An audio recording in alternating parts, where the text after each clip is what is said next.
اللہ پاک نے ارشاد فرمایا فلولا اذ جاءہم بأسنا تضرعوا، پس ایسا کیوں نہ ہوا کہ جب ان کے پاس ہمارا عذاب آیا تو وہ گڑ گڑائے،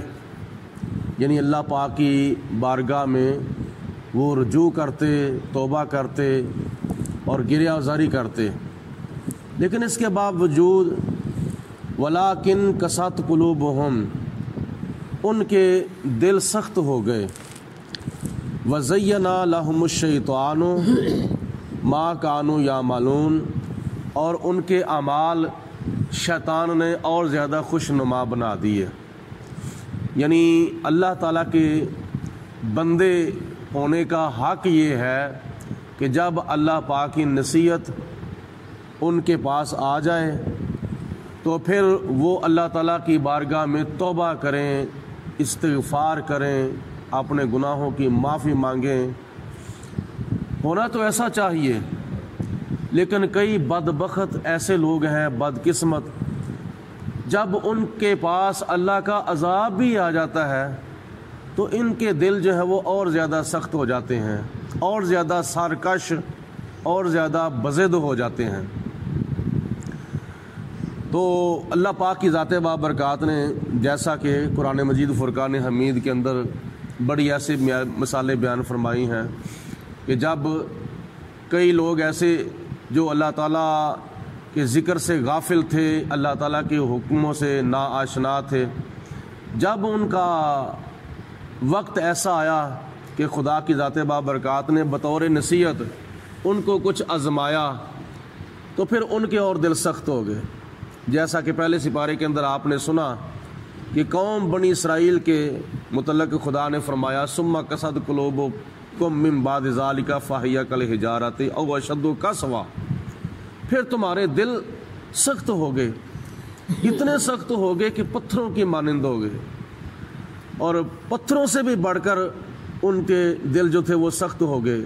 اور پتھروں میں بھی کئی قسمیں ایسی ہیں کہ ان سے پانی نکلتا ہے، چشمے بہتے ہیں،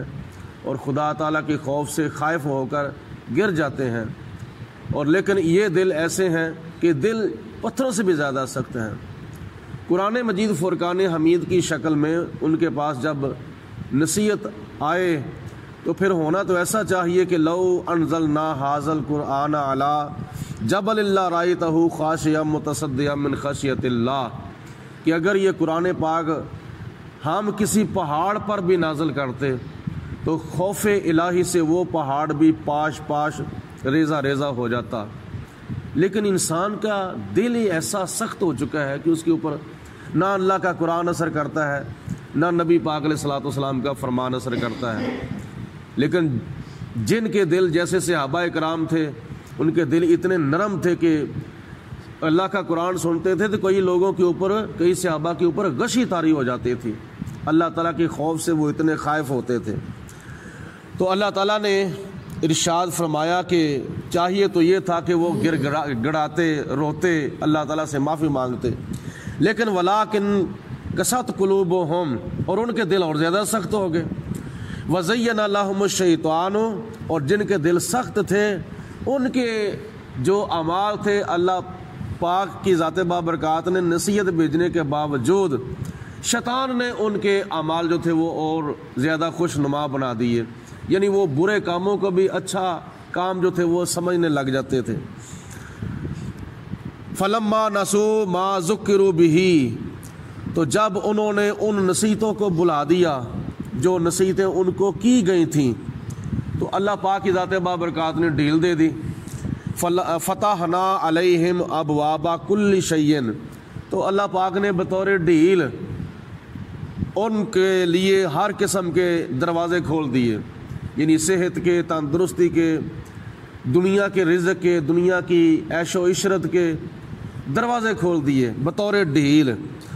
حتی اذا فرحوا بما اوتوا، جب وہ اللہ تعالیٰ کے دیے ہوئے پر خوش ہو گئے، اخذنا بغتۃ، پھر ہم نے اپنا عذاب بھیج کر ان کو اچانک پکڑ لیا، ان کی اچانک اللہ تعالیٰ فرماتا ہے کہ ہم نے گرفت فرمائی۔ فَإِذَا هُمْ